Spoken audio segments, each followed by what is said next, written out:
राम कृष्ण हरी माऊली. राम कृष्ण हरी. नमस्कार मंडळी. मी आज तुमच्या समोर एका अत्यंत पवित्र, मंगलमय आणि पापनाशक अशा एकादशीची कथा घेऊन आले आहे. ती म्हणजे आमलकी एकादशीची अद्भुत आणि रोमांचक कथा. मंडळी, एकादशी म्हणजे साक्षात श्रीहरी विष्णूंची तिथी. या दिवशी केलेले कोणतेही सत्कर्म, कोणतेही नामस्मरण हे 1000 पटींनी फळ देणारे असते. त्यातल्या त्यात फाल्गुन महिन्यातील शुक्ल पक्षात येणारी आमलकी एकादशी ही तर सर्व एकादशांमध्ये मुकुटमणी मानली जाते. श्रोतेहो, आमलकी एकादशीची कथा सुरू करण्यापूर्वी मी तुम्हाला एक अत्यंत महत्त्वाची गोष्ट सांगू इच्छिते. ही कथा ऐकण्याचे महत्त्व इतके अगाध आहे की जो कोणी ही कथा पूर्ण एकाग्रतेने आणि भक्तिभावाने श्रवण करेल, त्याच्या अनेक जन्मांच्या घोर पापांचा क्षणात नाश होईल आणि त्याला हजारो गायींचे दान केल्याचे महान पुण्य लाभून अंतिमतः श्रीहरींच्या वैकुंठ लोकाची प्राप्ती होईल. त्यामुळे माझी तुम्हा सर्वांना नम्र विनंती आहे की आज आपल्या आयुष्यातील थोडा वेळ बाजूला काढून ही कथा शेवटपर्यंत नक्की ऐका. ही कथा तुमच्या जीवनात नक्कीच एक सकारात्मक बदल घडवून आणेल, हे माझे तुम्हाला वचन आहे. आणि या कथेतून तुम्हाला खूप काही ज्ञानवर्धक गोष्टी पण शिकायला मिळणार आहे. चला तर मग मी कथेला सुरुवात करते. पण मंडळी, त्या अगोदर एक छोटीशी विनंती करते. मी ही कथा खूप मेहनतीने बनवली आहे.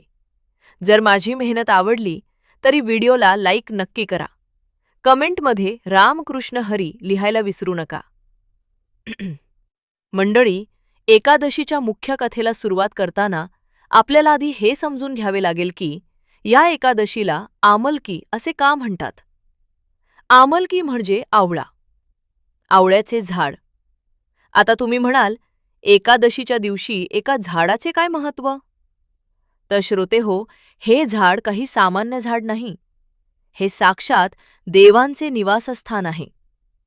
पुराणांमध्ये या झाडाच्या जन्माची एक अत्यंत गोड आणि भावपूर्ण कथा सांगितलेली आहे. ती कथा ऐकताना तुमचेही मन भक्तीने भरून येईल. मंडळी, जेव्हा या सृष्टीच्या निर्मितीची वेळ आली, तेव्हा अथांग अशा जलमय प्रलयात भगवान श्री विष्णू शेषनागावर योगनिद्रेत विसावले होते. त्यांच्या नाभीतून एक सुंदर कमळ प्रकट झाले आणि त्या कमळातून सृष्टीचे रचयिते भगवान ब्रह्मदेव यांची उत्पत्ती झाली. ब्रह्मदेव जेव्हा प्रकट झाले तेव्हा त्यांच्या आजूबाजूला फक्त पाणीच पाणी होते. ते विचारात पडले की मी कोण आहे, माझा जन्म कुठून झाला आणि मला काय करायचे आहे. या प्रश्नांची उत्तरे शोधण्यासाठी भगवान ब्रह्मदेवांनी अत्यंत कडक अशी तपश्चर्या सुरू केली. त्यांनी आपले लक्ष श्रीहरी विष्णूंच्या चरणांवर केंद्रित केले. अनेक वर्ष त्यांची ही कठोर तपश्चर्या चालू होती. त्यांच्या या निस्सीम तपश्चर्येवर आणि शुद्ध भक्तीवर भगवान श्रीहरी विष्णू अत्यंत प्रसन्न झाले. चतुर्भुज रूप धारण करून हातात शंख, चक्र, गदा आणि पद्म घेऊन भगवान विष्णू प्रत्यक्ष ब्रह्मदेवांच्या समोर प्रकट झाले. आपल्यासमोर साक्षात परमेश्वराला, आपल्या जनकाला पाहताच ब्रह्मदेवांच्या अंगावर रोमांच उभे राहिले. त्यांचे हृदय अष्टसात्विक भावाने आणि प्रेमाने भरून आले. देवाच्या त्या सावळ्या, सुंदर आणि तेजस्वी रूपाकडे पाहताना ब्रह्मदेवांच्या डोळ्यांतून आनंदाचे आणि भक्तीचे अश्रू ओघळू लागले. हे अश्रू म्हणजे साधे पाणी नव्हते, तर ती ब्रह्मदेवांची शुद्ध भक्ती होती. ते अश्रू जेव्हा भगवान विष्णूंच्या चरणकमलांवर पडून जमिनीवर ओघळले, तेव्हा त्या अश्रूंच्या प्रत्येक थेंबातून एक अत्यंत सुंदर, हिरवागार आणि संजीवनी देणारा वृक्ष निर्माण झाला. तोच हा आमलकी म्हणजेच आवळ्याचा वृक्ष होय. ज्या दिवशी हा अद्भुत चमत्कार घडला, तो दिवस फाल्गुन महिन्यातील शुक्ल पक्षाची एकादशीचा होता. तेव्हा भगवान विष्णूंनी हसून ब्रह्मदेवांना आणि संपूर्ण जगाला आशीर्वाद दिला की हा वृक्ष आजपासून मला अत्यंत प्रिय असेल. या वृक्षाच्या मुळामध्ये मी स्वतः वास करेन. याच्या खोडामध्ये भगवान शिवशंकर विराजमान असतील. याच्या वरच्या भागात साक्षात ब्रह्मदेव राहतील. या वृक्षाच्या फांद्यांमध्ये ऋषी, मुनी आणि देवता राहतील. पानांमध्ये 8 वसू, फुलांमध्ये मरुद्गण आणि फळांमध्ये सर्व प्रजापतींचा वास असेल. त्यामुळे जो कोणी भक्त या एकादशीच्या दिवशी माझी आणि या आवळ्याच्या झाडाची मनोभावे पूजा करेल, त्याच्या सर्व पापांचा नाश होईल आणि त्याला मोक्ष मिळेल. या वृक्षाचे केवळ स्मरण केले तरी गायीचे दान केल्याचे पुण्य मिळते. याला स्पर्श केला तर दुप्पट पुण्य मिळते आणि याचे फळ खाल्ले तर तिप्पट फळ मिळते, असा साक्षात श्रीहरींचा आशीर्वाद आहे. श्रोते हो, ही कथा पुढे कशी जाते त्यात आपण पाहूयात. प्राचीन काळी मांधाता नावाचा एक अत्यंत प्रतापी, शूर आणि धर्मपरायण राजा होऊन गेला. तो आपल्या प्रजेची अगदी स्वतःच्या मुलांसारखी काळजी घेत असे. राजा मांधाताला नेहमी असा विचार येत असे की आपल्या प्रजेचे आणि संपूर्ण मानवजातीचे कायमचे कल्याण कसे होईल. याच विचारात तो एकदा महर्षी वशिष्ठ यांच्या आश्रमात गेला. आश्रम अत्यंत शांत आणि निसर्गरम्य होता. मुनी वशिष्ठ ध्यानात बसले होते. मांधाता राजाने त्यांच्या चरणांवर डोके ठेवून अत्यंत नम्रपणे नमस्कार केला. मुनींनी डोळे उघडले आणि राजाला आशीर्वाद दिला. राजा हात जोडून अत्यंत विनयाने महर्षी वशिष्ठांना म्हणाला, हे महान ऋषीवर्य, आपण तर सर्वज्ञ आहात. मी आपल्या चरणी एक प्रश्न घेऊन आलो आहे. कृपा करून मला असा एखादा व्रत, असा एखादा उपवास सांगा जो केल्याने मानवाचे चिरंतन कल्याण होईल. असा कोणता उपवास आहे ज्याने मनुष्याचे सर्व प्रकारचे पातक नष्ट होतील, त्याला आयुष्यात अपार संपत्ती आणि सुख मिळेल आणि मरणोत्तर त्याला या जन्ममरणाच्या फेऱ्यातून मुक्ती मिळून मोक्षाची प्राप्ती होईल. राजाचा हा अत्यंत सुंदर आणि लोककल्याणाचा प्रश्न ऐकून महर्षी वशिष्ठांच्या चेहऱ्यावर स्मितहास्य उमटले. ते अत्यंत प्रेमळ स्वरात म्हणाले, हे राजा मांधाता, तू खरोखरच महान आहेस. प्रजेच्या हितासाठी तू अत्यंत उत्तम प्रश्न विचारला आहेस. हे राजन, लक्ष देऊन ऐक. सर्व व्रतांमध्ये आणि सर्व उपवासांमध्ये सर्वश्रेष्ठ असा एकच उपवास आहे आणि तो म्हणजे आमलकी एकादशी होय. ही फाल्गुन महिन्यातील शुक्ल पक्षाची एकादशी आहे. जो कोणी भाविक या दिवशी खऱ्या श्रद्धेने उपवास करतो त्याला आयुष्यात प्रचंड संपत्ती मिळते आणि त्याचे सर्व प्रकारचे पाप धुवून निघतात. हा उपवास एखाद्या शुद्ध ब्राह्मणाला 1000 गायींचे दान करण्यापेक्षाही अधिक पवित्र आणि फलदायी आहे. महर्षी वशिष्ठ पुढे म्हणाले, हे राजा, या व्रताचा महिमा इतका अगाध आहे की मी तुला एका अशा शिकाराची कथा सांगतो ज्याचे संपूर्ण आयुष्य फक्त निष्पाप प्राण्यांची हत्या करण्यात गेले होते. तू आता अत्यंत एकाग्रतेने ही कथा ऐक. आणि मग श्रोते हो, महर्षी वशिष्ठांनी राजा मांधाताला ती महान आणि रोमांचक कथा सांगायला सुरुवात केली. चला तर मग आपणही त्यांच्यासोबत ती कथा ऐकण्यासाठी वैदिश नावाच्या एका प्राचीन आणि सुवर्ण नगरीत प्रवेश करूया. फार फार वर्षांपूर्वीची ही गोष्ट आहे. पृथ्वीवर वैदिश नावाचे एक अत्यंत सुंदर, भव्य आणि समृद्ध असे नगर होते. आजकालच्या काळात आपल्याला अशी शहरे फक्त स्वप्नातच पाहायला मिळतील. हे नगर म्हणजे साक्षात पृथ्वीवरील स्वर्गच होते. या वैदिश नगरीमध्ये ब्राह्मण, क्षत्रिय, वैश्य आणि शूद्र हे चारही वर्ण आपापल्या कर्तव्याचे अत्यंत निष्ठेने आणि प्रामाणिकपणे पालन करत असत. या नगरीत राहणारा प्रत्येक माणूस, मग तो कोणत्याही जातीचा किंवा धर्माचा असो, तो वेदांचे ज्ञान असणारा, शारीरिकदृष्ट्या अत्यंत बलवान आणि प्रखर बुद्धिमत्तेचा धनी होता. श्रोते हो, तिथे कुणीही कुणाचा द्वेष करत नसे. संपूर्ण शहरात गल्लोगल्ली फक्त आणि फक्त वेदांचे मंत्र, भजने आणि देवाच्या नामाचा घोष ऐकू येत असे. तिथे एकही माणूस नास्तिक नव्हता किंवा तिथे कुणीही पापी नव्हता. अगदी रामराज्याचीच प्रचिती तिथे येत होती. या संपूर्ण राज्यात कोणीही भिकारी नव्हता, कोणीही गरीब किंवा दरिद्री नव्हता आणि कोणीही कंजूष नव्हता. निसर्गही त्यांच्यावर मेहरबान होता. त्या राज्यात कधीही दुष्काळ पडत नसे, पाण्याची कमतरता नसे किंवा कधीही पुराचा धोका नसे. सर्व प्रजा अत्यंत निरोगी आणि आजारमुक्त होती. आणि या सर्वांचे मुख्य कारण म्हणजे त्या राज्याचा प्रजेवर असणारा भगवंताचा आशीर्वाद आणि राजाची पुण्याई. या वैदिश नगरीचा राजा होता चंद्रवंशातील एक महापराक्रमी आणि महान शासक, ज्याचे नाव होते राजा चैत्ररथ. या राजाला लोक प्रेमाने पाशबिंदुक असेही म्हणत असत. राजा चैत्ररथ हा अत्यंत सत्यवचनी, प्रामाणिक आणि धार्मिक प्रवृत्तीचा होता. तो केवळ नावाने राजा नव्हता, तर त्याच्या मनगटात प्रत्यक्ष 10,000 हत्तींचे प्रचंड बळ होते. तो प्रचंड श्रीमंत होता, पण त्याला आपल्या संपत्तीचा जराही गर्व नव्हता. तो वेदांच्या 6ही अंगांचा म्हणजे वेदांगांचा परिपूर्ण आणि सखोल जाणकार होता. राजा चैत्ररथ हा भगवान श्री विष्णूंचा एक अत्यंत लाडका आणि निस्सीम भक्त होता. तो भगवान श्रीहरींची तर मनोभावे पूजा करत असेच, पण त्यासोबतच तो भगवान शिवशंकरांचीही तितक्याच भक्तिभावाने आराधना करत असे. राजा जसा भक्तिमान होता तशीच त्याची प्रजाही होती. यथा राजा तथा प्रजा. राजाच्या या भक्तिमय आचरणामुळे संपूर्ण प्रजा प्रभू विष्णूंच्या प्रेमळ आणि भक्तिपूर्ण सेवेत नेहमी रमलेली असे. त्या राज्यात एक अत्यंत कडक आणि पवित्र नियम होता. तो नियम असा होता की महिन्यातील दोन्ही एकादशींना म्हणजे शुक्ल पक्ष आणि कृष्ण पक्ष राज्यातील प्रत्येक व्यक्ती, मग तो लहान असो वा मोठा, गरीब असो वा श्रीमंत, प्रत्येक जण कडक उपवास करत असे.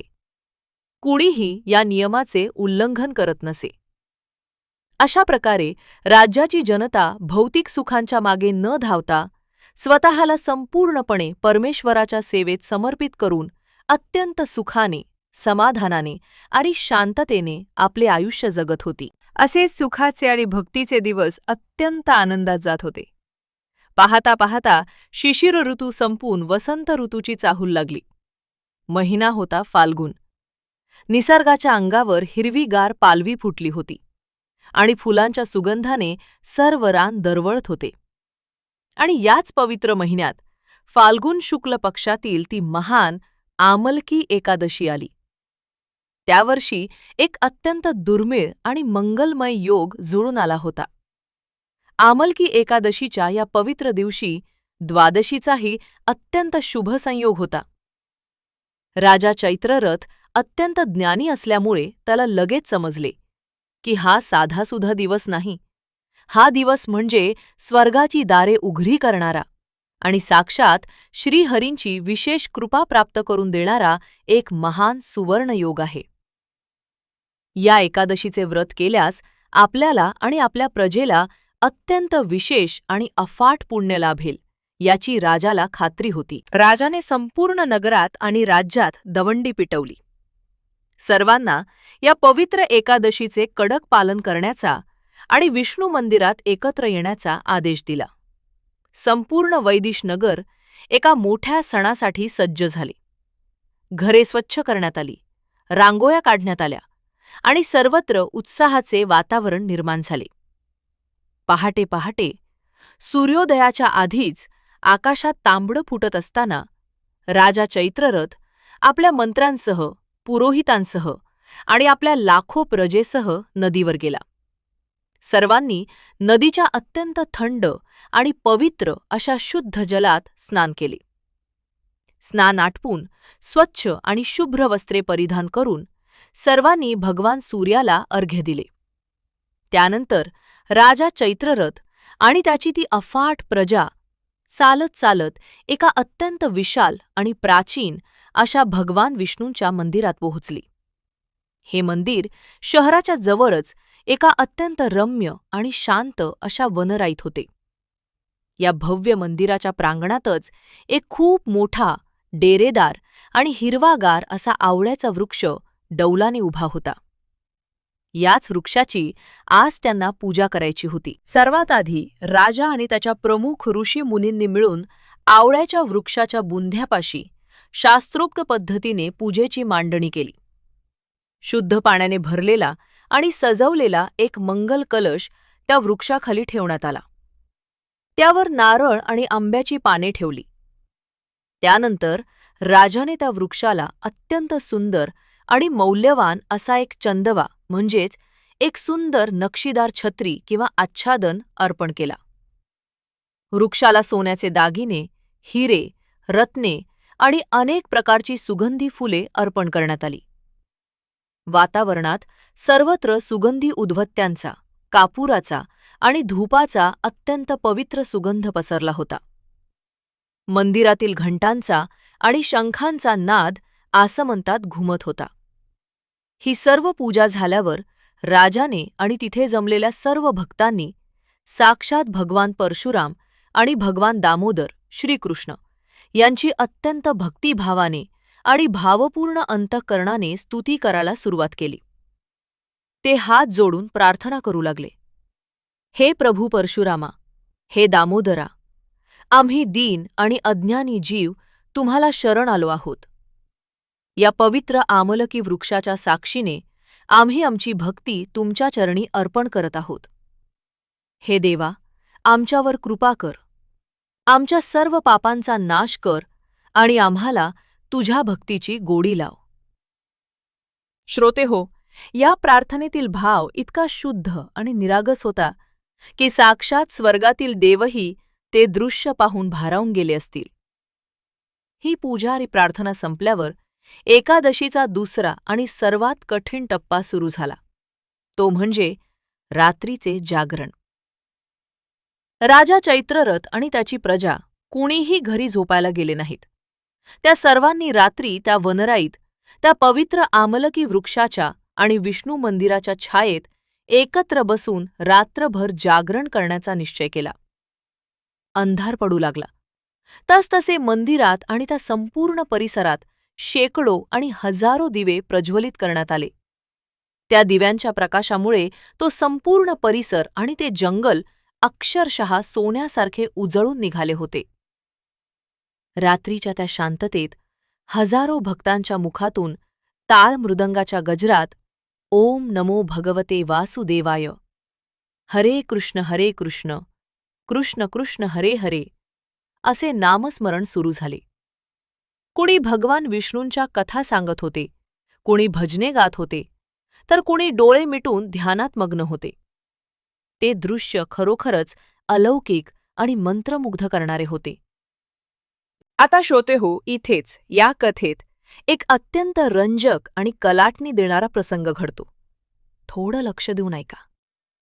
ज्यावेळी विष्णू मंदिरात हे भक्तीचे आणि प्रेमाचे वातावरण शिगेला पोचले होते, त्याचवेळी त्या अंधाऱ्या, निबिड आणि भयंकर जंगलाच्या दुसऱ्या बाजूने एक अत्यंत क्रूर, भयानक आणि पापी असा एक शिकारी त्या दिशेने येत होता. हा शिकारी दिसायला अत्यंत भयंकर होता. त्याचे केस विस्कटलेले, डोळे लाल आणि अंगावर मळकट कपडे होते. तो पूर्णपणे अधर्मी होता. त्याच्या आयुष्यात त्याने कधीही कोणासमोर हात जोडले नव्हते किंवा कधीही देवाचे नाव घेतले नव्हते. त्याचे संपूर्ण आयुष्य फक्त आणि फक्त जंगलातील निष्पाप, मूक आणि गरीब प्राण्यांची निर्घृण हत्या करण्यात आणि त्यांची शिकार करून स्वतःचे व आपल्या कुटुंबाचे पोट भरण्यात गेले होते. दया, माया, करुणा हे शब्द त्याच्या शब्दकोशातच नव्हते. दररोज पशुपक्ष्यांचे रक्त सांडल्यामुळे तो पापांच्या एका महाभयंकर ओझ्याखाली दबलेला होता. पण त्या दिवशी मात्र त्याची परिस्थिती अत्यंत वाईट होती. तो सकाळीच घरातून शिकारीसाठी बाहेर पडला होता. दिवसभर तो उन्हातान्हात, काट्याकुट्यातून रानोमार भटकला. पण दुर्दैवाने किंवा सुदैवाने त्याला दिवसभरात एकाही प्राण्याची किंवा पक्ष्याची शिकार मिळाली नाही. अन्नाचा एक साधा कणही त्याच्या पोटात गेला नव्हता आणि पाण्याचा एक घोटही त्याला मिळाला नव्हता. दिवसभराच्या त्या सततच्या पायपिटीमुळे आणि उपासमारीमुळे तो पार थकून गेला होता. भूक आणि तहानीने त्याच्या पोटाला अक्षरशः पीड पडत होता आणि त्याचा जीव व्याकुळ झाला होता. त्याच्या अंगात आता एक पाऊलही पुढे टाकण्याचे त्राण उरले नव्हते. अशाच अर्धमेल्या, उपाशी आणि हताश अवस्थेत अन्नाच्या शोधात रडतखडत चालत असताना त्याला जंगलाच्या एका भागात अचानक खूप मोठा उजेड दिसला. तो प्रकाश त्याच विष्णू मंदिराचा होता, जिथे राजा चैत्ररथ आपल्या प्रजेसह नामस्मरण करत होता. शिकाराला वाटले की तिथे नक्कीच काहीतरी खाण्यापिण्याची सोय असेल. तो दबकत दबकत झारांच्या आडोशाने त्या प्रकाशमान मंदिराच्या दिशेने जाऊ लागला. जेव्हा तो शिकारी त्या मंदिराच्या जवळ पोहोचला, तेव्हा तिथे चाललेले ते अद्भुत दृश्य पाहून तो अक्षरशः थक्क झाला. त्याच्या डोळ्यांवर त्याचा विश्वासच बसला नाही. मध्यरात्रीच्या वेळी भर जंगलात शेकडो दिव्यांच्या झगमगाटात सुंदर कपडे घातलेला राजा आणि हजारो लोक एका आवळ्याच्या झाडाखाली बसून अत्यंत तल्लीनतेने देवाचे गाणे गात आहेत, हे दृश्य त्याच्यासारख्या एका रानटी माणसासाठी अत्यंत नवीन, आश्चर्यकारक आणि न समजणारे होते. तो मनाशीच विचार करू लागला, अरेच्छा, हे इथे काय चालले आहे? हे एवढे सगळे लोक कोण आहेत? आणि रात्रीच्या वेळी झोपण्याऐवजी हे लोक इथे काय करत आहेत? हे कुणाचे नाव घेत आहेत? त्याला तिथल्या लोकांची भीती वाटत होती. तो इतका घाणेरडा आणि भयानक दिसत होता की लोक त्याला मारतील किंवा हाकलून देतील अशी त्याला धास्ती होती. त्यामुळे तो मंदिरात थेट न जाता तिथेच एका अंधाऱ्या कोपऱ्यात एका झाडाच्या आडोशाला लपून बसला. तो तिथे अन्नाच्या आशेने आला होता, पण तिथे त्याला खायला काहीच मिळाले नाही, कारण सगळेच जण कडक उपवासाला होते. पण श्रोते हो, देवाच्या घरची लीला बघा. तो तिथे अन्नासाठी आला असला तरी त्याला तिथे अन्नाऐवजी भक्तीचे आणि मोक्षाचे अमृत मिळू लागले. तो तिथे लपून बसला होता, पण त्याच्या डोळ्यासमोरून ते विलोभनीय दृश्य हलत नव्हते. समोरून येणारा सुगंधी धूपाचा आणि फुलांचा वास त्याच्या नाकात शिरत होता. दिव्यांचा तो सात्विक आणि पवित्र प्रकाश त्याच्या डोळ्यांना शांत करत होता. आणि सर्वात महत्त्वाचे म्हणजे भक्तांच्या मुखातून निघणारे दामोदरा, माधवा, नारायणा हे पवित्र नामस्मरण आणि भगवान श्रीकृष्णांच्या लीलांच्या कथा थेट त्याच्या कानावर पडून त्याच्या हृदयात शिरत होत्या. भूक, तहान आणि प्रचंड थकव्यामुळे त्याला तिथून उठून दुसरीकडे जाणे अजिबात शक्य नव्हते. तो तिथेच त्या कोपऱ्यात जमिनीवर बसून राहिला. त्याला झोपही येत नव्हती, कारण भजनाचा आवाज आणि दिव्यांचा प्रकाश मोठा होता. आणि अशा प्रकारे कोणताही हेतू नसताना, देवाची कोणतीही ओळख नसताना, केवळ आणि केवळ परिस्थितीमुळे त्या क्रूर आणि पापी शिकाराचे आमलकी एकादशीच्या दिवशी नकळतपणे निर्जळा आणि निराहार असे कडक उपवास घडले. एवढेच नाही, तर संपूर्ण रात्रभर त्या मंदिराच्या कोपऱ्यात जागी राहून देवाची आणि श्रीहरींच्या कथा ऐकत त्याचे नकळतपणे एकादशीचे जागरणसुद्धा पूर्ण झाले. श्रोते हो, इथे एक गोष्ट समजून घेण्यासारखी आहे. जसे एखादे औषध तुम्ही जाणून बुजून घ्या किंवा अज्ञानाने घ्या, ते तुमच्या शरीरावर त्याचा गुणकारी प्रभाव दाखवतेच. किंवा जसा अग्नी तुम्ही मुद्दाम स्पर्श करा किंवा चुकून हात लागून स्पर्श करा, तो चटका देतोच. अगदी त्याचप्रमाणे परमेश्वराचे नाव आणि एकादशीसारखे पवित्र व्रत तुम्ही भक्तीने करा किंवा अजाणतेपणी घडले तरी त्याचे अफाट पुण्य तुमच्या पदरात पडतेच पडते. त्या शिकाराच्या बाबतीतही नेमके हेच घडले. पाहता पाहता रात्र सरली. पूर्व दिशेला सूर्याची सोनेरी किरणे पसरू लागली आणि पहाट झाली.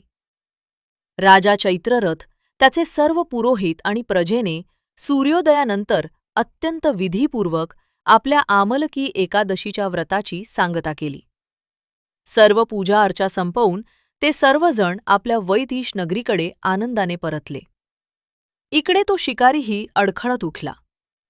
तो अत्यंत थकला होता. तो कसा तरी आपल्या झोपडीत परतला आणि तिथे गेल्यावर त्याने घरात उरलेले काहीतरी अन्न खाऊन आपली भूक शमवली. काही काळ लोटला. दिवस पुढे जात होते आणि मग एके दिवशी त्या शिकाऱ्याचा नैसर्गिकरित्या मृत्यू झाला. यमदूत त्याला न्यायला आले. त्याने आयुष्यभर फक्त प्राण्यांची हत्या केली होती आणि असंख्य पापे केली होती. त्यामुळे कर्माच्या हिशोबानुसार त्याला भयानक नरकयातना भोगाव्या लागणार होत्या हे निश्चित होते. परंतु मृत्यूच्या काही काळ आधीच आमलकी एकादशीच्या त्या पवित्र रात्री त्याने जे नकळतपणे उपवास आणि जागरण केले होते त्याचे फळ आता त्याला मिळणार होते. आमलकी एकादशीच्या त्या अफाट, अगाध आणि कल्पनेपलीकडील पुढ्यामुळे त्या शिकाऱ्याच्या कर्माचा सर्व हिशोब क्षणात बदलून गेला. त्याचे जन्मोजन्मीचे आणि या जन्मातील हत्येचे सर्व पाप त्या एका रात्रीच्या पुण्यामुळे जळून भस्मसात झाले. त्या शिकाऱ्याचा आत्मा सर्व पापातून मुक्त झाला आणि त्याला नरकात जाण्याऐवजी एका अत्यंत तेजस्वी, महान आणि वैभवशाली अशा राजाच्या रूपात पुनर्जन्म प्राप्त झाला. हा शिकारी पुढील जन्मात जयंती नावाच्या एका अत्यंत विशाल आणि खऱ्या अर्थाने समृद्ध राज्याचा युवराज म्हणून जन्माला आला. तो चंद्रवंशी महाराज विदुराथ यांचा अत्यंत लाडका पुत्र होता. या नव्या जन्मात त्याचे नाव वसुरथ असे ठेवण्यात आले. राजा वसुरथ हा जसजसा मोठा होऊ लागला तसतसे त्याचे गुण उजळून निघू लागले. तो पुढे जाऊन एक महान, प्रतापी आणि निर्भय सम्राट बनला. त्याच्याकडे अफाट संपत्ती, रथ, हत्ती, घोडे आणि एक विशाल सैन्य होते. मागील जन्मातील एकादशीच्या पुण्यामुळे आणि श्रीहरींच्या कृपेमुळे राजा वसुरथ हा सूर्यासारखा प्रखर आणि तेजस्वी होता, तर दिसायला तो चंद्रासारखा अत्यंत शांत आणि देखणा होता. त्याच्या शारीरिक बळाची तुलना साक्षात भगवान विष्णूंच्या बळाशी केली जायची, इतका तो शक्तिशाली होता. पण त्याच वेळी त्याचा स्वभाव पृथ्वी मातेसारखा अत्यंत क्षमाशील, सहनशील आणि कनवाळू होता. तो अत्यंत दानशूर आणि नेहमी खरे बोलणारा सत्यवचनी राजा होता. आपल्या प्रजेला तो स्वतःच्या पोटच्या मुलांप्रमाणे जपत असे. आणि या सर्वांहून सर्वात महत्त्वाची गोष्ट म्हणजे राजा वसुरथ हा भगवान श्री विष्णूंचा एक अत्यंत परम, अनन्य आणि निस्सीम भक्त होता. तो नेहमी वैदिक ग्रंथांचे पठण करत असे, अनेक प्रकारचे यज्ञ आणि यज्ञकर्म करत असे आणि आपले संपूर्ण आयुष्य त्याने भगवंताच्या प्रेमळ सेवेत समर्पित केले होते. पूर्वजन्मीच्या त्या एकादशीच्या जागरणामुळे त्याच्यावर श्रीहरींची अशी अथांग कृपा होती.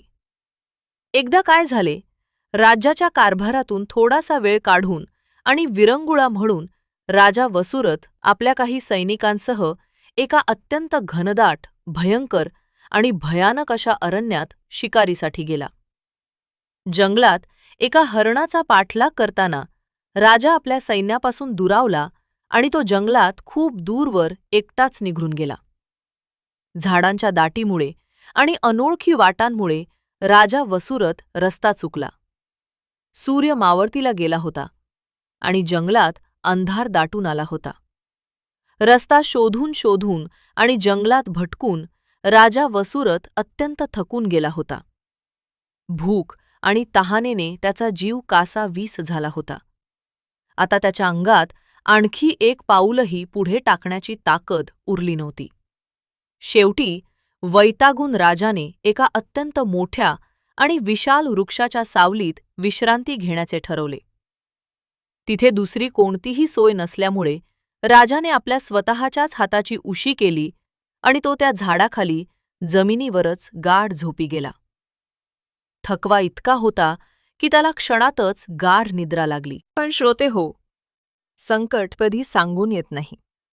त्याचवेळी एका अत्यंत विचित्र आणि भयानक घटनेची सुरुवात झाली. ज्या घनदाट जंगलात राजा एकटा झोपला होता तिथे काही अत्यंत रानटी, हिंस्र, निर्दयी आणि जंगली म्लेच्छ्छ डाकू आणि आदिवासी लोकांची एक मोठी टोळी राहत होती. ते तिथे शिकारीच्या आणि लुटीच्या शोधात फिरत होते. फिरत असताना जेव्हा ते त्या मोठ्या झाडाजवळ आले, तेव्हा त्यांनी तिथे शांतपणे झोपलेल्या राजा वसूरथाला पाहिले. राजाला पाहताच त्यांच्या डोळ्यात द्वेषाची आणि रागाची आग भडकली. त्यांनी राजाला लगेच ओळखले, कारण हे तेच लोक होते ज्यांना राजा वसूरथाने त्यांच्या जुन्या आणि भयंकर गुन्ह्यांसाठी कठोर शिक्षा देऊन राज्यातून हाकलून दिले होते.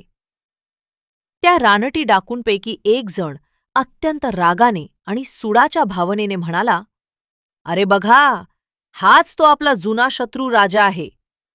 याच निर्दयी राजाने आपल्या वडील, भाऊ, मेहुणे, नातू, पुतणे आणि अनेक नातेवाईकांना कठोर शिक्षा देऊन मारले आहे. आणि याच राजाच्या कडक धोरणांमुळे आज आपल्याला आपले घरदार सोडून या भयंकर जंगलात एका वेड्यासारखे आणि भिकाऱ्यासारखे भटकावे लागत आहे." तो पुढे म्हणाला, "आज देवानीच आपल्याला ही सुवर्णसंधी दिली आहे. आज आपला हा सर्वात मोठा शत्रू इथे एकटा, असहाय्य आणि गाढ झोपेत आहे. त्याच्यासोबत त्याचे सैन्यही नाही. आज आपण याला जिवंत सोडायचे नाही. आज आपण आपला जुना बदला पूर्ण करणार." असा भयानक विचार करून सुडाने पेटलेले ते सर्व क्रूर आणि हिंस्र म्लेच्छ डाकू आपल्या हातातील घातक शस्त्रे, लांब तलवारी, तीक्ष्ण भाले आणि कुऱ्हाडी घेऊन राजा वसूरथाला ठार मारण्यासाठी त्याच्या दिशेने धावून गेले. राजा वसूरथ शांतपणे जमिनीवर झोपला होता. त्याला आपल्यावर चालून आलेल्या या महाभयंकर धोक्याची आणि मृत्यूची अजिबात कल्पना नव्हती.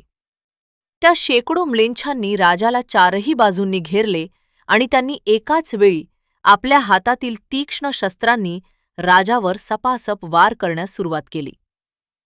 परंतु श्रोतेहो, भगवंताची लीला अगाध आहे.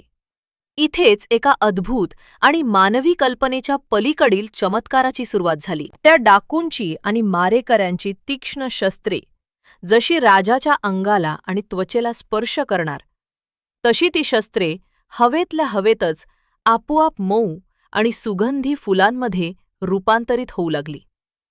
डाकूंचे मोठे मोठे भाले, बाण आणि तलवारी राजाच्या अंगावर आदळल्यावर राजाला कसलीही इजा न होता केवळ मऊ आणि सुंदर फुलांचा वर्षाव झाल्यासारखे वाटत होते. राजावर त्यांच्या कोणत्याही शस्त्राचा, अस्त्राचा आणि प्रहाराचा म्हणजे काहीही परिणाम झाला नाही. राजाची साधी झोपही मोडली नाही. हा चमत्कार पाहून ते रानटी डाकू अत्यंत चवताळले आणि गोंधळून गेले. तरीही ते थांबले नाहीत. त्यांची संख्या खूप मोठी होती. त्यांनी आणखी जोराने आणि पूर्ण ताकदीने राजावर हल्ला करण्याचा प्रयत्न केला. आणि बरोबर त्याच क्षणी गार झोपेत असलेला राजा वसूरथाच्या शरीरातून अचानक एक अत्यंत तेजस्वी, डोळे दीपवणारा, सूर्यासारखा प्रखर आणि दिव्य असा प्रकाश बाहेर पडला. तो प्रकाश इतका लखलखीत होता की त्या डाकूंचे डोळे दिपून गेले. त्या प्रखर प्रकाशातून साक्षात मृत्यूची देवता असल्यासारखी एक अत्यंत सुंदर पण त्याचवेळी महाभयंकर अशी एक दिव्य स्त्री प्रकट झाली. ही दिव्य स्त्री म्हणजे दुसरी तिसरी कोणी नसून साक्षात भगवान श्रीहरी विष्णूंची प्रखर वैष्णवी शक्ती होती. त्या देवीचे रूप अत्यंत विलोभनीय आणि त्याचवेळी अंगावर काटा आणणारे होते. तिच्या अंगावर अनेक सुवर्णालंकार आणि दिव्य दागिने झळकत होते. तिने अत्यंत सुंदर वस्त्रे परिधान केली होती. तिच्या गळ्यात एक मोठी आणि आकर्षक पुष्पमाला होती आणि तिच्या अंगातून एक अत्यंत मोहक आणि दैवी सुगंध सर्वत्र दरवळत होता. परंतु तिच्या त्या सुंदर चेहऱ्यावर आता महाभयंकर क्रोध आणि संताप दाटून आला होता. भक्तावर आलेल्या संकटामुळे देवी रागाने लाल झाली होती. तिचे डोळे रागाने अक्षरशः लाल भडक झाले होते आणि त्या डोळ्यांतून जणू अग्नीच्या प्रखर ज्वाळा बाहेर पडत होत्या. तिच्या उंचावलेल्या आणि वाकऱ्या झालेल्या भुवया आणि तिचा तो संताप पाहून त्या सर्व म्लेच्छ डाकूंना साक्षात आपला काळ आणि मृत्यूच समोर उभा असल्याचे जाणवले. ते भीतीने थरथर कापू लागले. त्या देवीच्या हातात एक प्रज्वलित आणि वेगाने फिरणारे सुदर्शन चक्रासारखे तेजस्वी शस्त्र होते. डोळ्याची पापणी लवते न लवते तोच त्या भयंकर देवीने आपल्या हातातील त्या प्रखर शस्त्राने एकाच घावात त्या सर्व शेकडो रानटी डाकूंचा आणि म्लेच्छांचा गळा चिरून त्यांचा एका क्षणात सर्वनाश केला. एका सेकंदाच्या आत ते सर्व मारेकरी रक्ताच्या थारोळ्यात जमिनीवर कोसळले आणि मरण पावले. क्षणातच ते संपूर्ण जंगल त्या डाकूंच्या मृतदेहांनी भरून गेले. आपल्या भक्ताचे प्राण वाचवल्यानंतर आणि सर्व शत्रूंचा नाश केल्यानंतर ती दिव्य वैष्णवी शक्ती पुन्हा शांत झाली आणि ती पुन्हा राजा वसुरथाच्या शरीरात अंतर्धान पावली. ही सर्व घटना घडून गेल्यावर काही वेळाने सकाळच्या वेळी राजा वसुरथ याची झोप उघडली. तो आळस देत उठून बसला. डोळे उघडून आजूबाजूला पाहतो तर काय? त्याच्या सभोवताली रक्ताच्या थारोळ्यात पडलेले शेकडो हिंस्र शत्रू आणि डाकूंचे मृतदेह त्याला दिसले. त्यांच्या हातात अजूनही राजाला मारण्यासाठी आणलेली शस्त्रे होती. हे अत्यंत भयानक, धक्कादायक आणि अकल्पनीय दृश्य पाहून राजा वसुरथ पूर्णपणे चकित झाला आणि हादरून गेला. तो स्वतःशीच आश्चर्यचकित होऊन विचार करू लागला, हे देवा, हे काय घडले आहे? मी तर इथे एकटाच गाढ झोपेत होतो. हे सर्व माझे भयानक जुने शत्रू मला इथे मारण्यासाठी आले होते हे तर स्पष्ट दिसत आहे. पण जर मी झोपेत होतो तर या सर्वांना इतक्या भीषण पद्धतीने कोणी मारले? कोण आहे तो माझा रक्षक आणि माझा तारणहार, ज्याने या निर्जन आणि अंधाऱ्या अरण्यात मला न सांगता माझे प्राण वाचवले? माझा एवढा मोठा हितकर्ता कोण आहे? राजाच्या मनातील हा गोंधळ, हे आश्चर्य आणि त्याचे प्रश्न ऐकून अचानक त्या शांत जंगलात आकाशातून एक अत्यंत मधुर, गंभीर आणि दैवी असा आवाज आला. एक आकाशवाणी झाली. त्या आकाशवाणीतून आवाज आला, हे राजन वसुरथ, तू विचारत आहेस की या घनघोर संकटातून तुझे रक्षण कोणी केले? अरे, या जगात जेव्हा एखादा माणूस अत्यंत संकटात असतो, एकटा असतो आणि त्याला कोणीही मदत करणारा नसतो, तेव्हा त्याला मदत करू शकणारा फक्त एकच सर्वशक्तिमान परमेश्वर आहे. तो रक्षणकर्ता दुसरा तिसरा कोणी नसून साक्षात देवकीनंदन, परमपुरुषोत्तम, भगवान श्री केशव, श्रीहरी विष्णू आहेत. आकाशवाणी पुढे अत्यंत प्रेमाने म्हणाली, हे राजा वसुरथ, ऐक, मागील जन्मात तू एक अत्यंत क्रूर आणि पापी शिकारी होतास. तू आयुष्यभर फक्त पापे केलीस. पण तुझ्या मृत्यूच्या आधी तू अनवधानाने आणि नकळतपणे का होईना आमलकी एकादशीचे पवित्र व्रत केलेस आणि रात्रभर मंदिरात बसून श्रीहरींच्या भजनाचे श्रवण करून जागरण केलेस. आमलकी एकादशीच्या त्या अफाट आणि अतुलनीय पुण्यामुळेच आज तुझ्या अंगातून ही वैष्णवी शक्ती निर्माण झाली आणि तिने या डाकूंचा वध करून तुझे प्राण वाचवले. जो कोणी मनुष्य कोणताही स्वार्थ न ठेवता पूर्ण श्रद्धेने भगवान केशवांना पूर्णपणे शरण जातो, त्याचे रक्षण भगवान स्वतः अशाच प्रकारे करतात. श्रोते हो, आकाशातील ती दैवी वाणी ऐकून राजा वसुरथ याचे मन अत्यंत भारावून गेले. त्याला आपल्या पूर्वजन्माची आणि भगवंताच्या अगाध लीलेची प्रचिती आली. त्याचे डोळे आनंदाश्रूंनी डबडबले आणि भगवान श्रीहरी विष्णूंबद्दल त्याच्या हृदयात प्रेमाचा आणि भक्तीचा एक महासागर उसळून आला. त्याने त्याच जागी जमिनीवर लोटांगण घालून श्रीहरींना साष्टांग दंडवत घातला आणि त्यांचे कोटी कोटी आभार मानले. त्यानंतर राजा वसुरथ अत्यंत आनंदाने आपल्या जयंती नावाच्या राजधानीत सुरक्षितपणे परतला. त्याने राजवाड्यात पोहोचल्यावर त्याच्या प्रजेला आणि मंत्र्यांना आमलकी एकादशीचे हे महान आणि अद्भुत महत्त्व सांगितले. या घटनेनंतर राजा वसुरथ याने स्वर्गातील देवराज इंद्राप्रमाणे आपल्या राज्यावर कोणत्याही विघ्नाशिवाय, कोणत्याही संकटाशिवाय अनेक दशके अत्यंत सुखाने, समृद्धीने आणि न्यायाने राज्य केले. ही संपूर्ण कथा राजा मांधाता याला सांगून झाल्यावर महर्षी वशिष्ठ शेवटी हसून म्हणाले, हे राजा मांधाता, आता तूच विचार कर. जर एका पापी, अज्ञानी आणि क्रूर शिकाराला केवळ अजाणतेपणी केलेल्या आमलकी एकादशीच्या व्रतामुळे एवढे अफाट पुण्य, राजवैभव आणि साक्षात देवाचे संरक्षण मिळत असेल, तर जे भाविक पूर्ण श्रद्धेने, निष्ठेने आणि विधीपूर्वक या एकादशीचे पालन करतील, त्यांच्या पुण्याला कोणती सीमा असेल?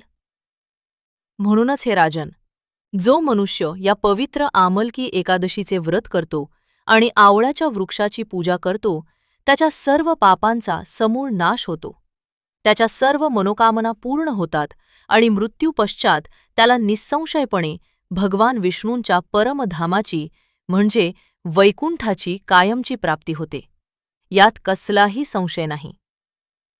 अशी ही फाल्गुन महिन्यातील शुक्ल पक्षाच्या आमलकी एकादशीची अत्यंत पुण्यदायी आणि महात्म्याने भरलेली कथा आहे.